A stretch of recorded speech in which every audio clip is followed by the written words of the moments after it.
a décidé de donner à l'Église en cette saison une des stratégies, une des méthodologies, une des technologies spirituelles la plus avancée, qui emmène le croyant à développer non seulement une dimension très élevée de sa relation avec Dieu, mais aussi qui emmène le croyant à palper rapidement et avec garantie de 100% l'exaucement à ses prières.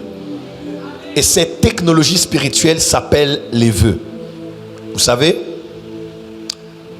les enfants n'étaient même pas encore nés, je parle de Jacob et de Ésaü, que Dieu avait décidé de faire du cadet, bien qu'ils étaient des jumeaux, celui qui allait avoir de l'ascendance sur son frère.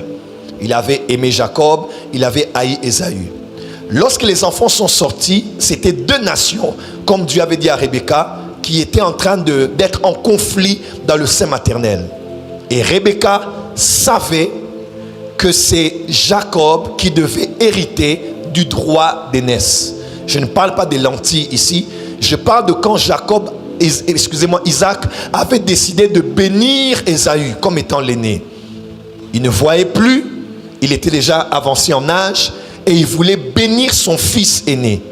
Rebecca, ayant appris cela, comme étant la femme, a dit: par quelle voie je peux emmener Jacob à entrer dans son héritage?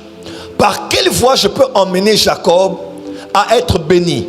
Par quelle voie je peux emmener Jacob à entrer dans sa vraie destinée?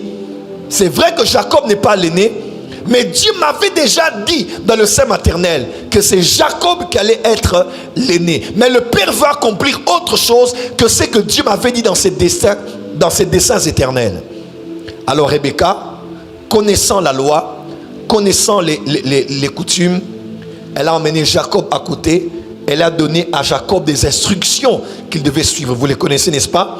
Il devait avoir un gibier, il devait se couvrir les mains avec des poils pour confondre, car Ésaü était velu. Bref, il y a eu beaucoup de choses comme ça.